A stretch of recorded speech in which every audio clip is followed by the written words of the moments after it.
Realme P4 পাওয়ার আসলে স্মার্টফোনের ব্যাটারির ধারণাটাই বদলে দিয়েছে, কারণ এখানে রয়েছে রেকর্ড ভাঙা 10,001 mAh-এর বিশাল টাইটান ব্যাটারি, যেটা একবার চার্জ দিলেই দিনের পর দিন চলতে পারে। কিন্তু সবচেয়ে অবাক করার বিষয় কি জানেন? এত বড় ব্যাটারি থাকার পরেও ফোনটির পুরুত্ব মাত্র 8.3 মিলিমিটার, মানে হাতে নিলে একদম স্লিম, প্রিমিয়াম আর কমফোর্টেবল ফিল দেয়। ডিসপ্লের দিক থেকেও ফোনটি অসাধারণ। এখানে আছে 6.78 ইঞ্চির 1.5K quad curved AMOLED display, সাথে 144 হার্টজ রিফ্রেশ রেট। স্ক্রোলিং আর গেমিং দুটোই হবে সুপার স্মুথ। উপরন্তু 4500 নিটস পিক ব্রাইটনেস থাকায় রোদেও স্ক্রিন একদম ক্লিয়ার দেখা যাবে। চার্জ শেষ হলে চিন্তার কিচ্ছু নেই, কারণ 80 ওয়াট আল্ট্রা চার্জ খুব দ্রুত ফোন চার্জ করে দেয়। এমনকি 27 ওয়াট রিভার্স চার্জিং সাপোর্ট থাকায় এই ফোন দিয়েই আপনি অন্য ডিভাইসও চার্জ দিতে পারবেন, একেবারে পাওয়ার ব্যাংকের মতো।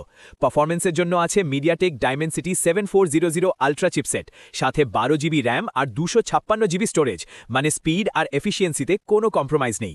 আর IP69 রেটিং থাকায় পানি আর ধুলো থেকেও ফোন পুরোপুরি সুরক্ষিত।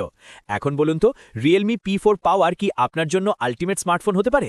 কমেন্টে আপনার মতামত জানাতে ভুলবেন না।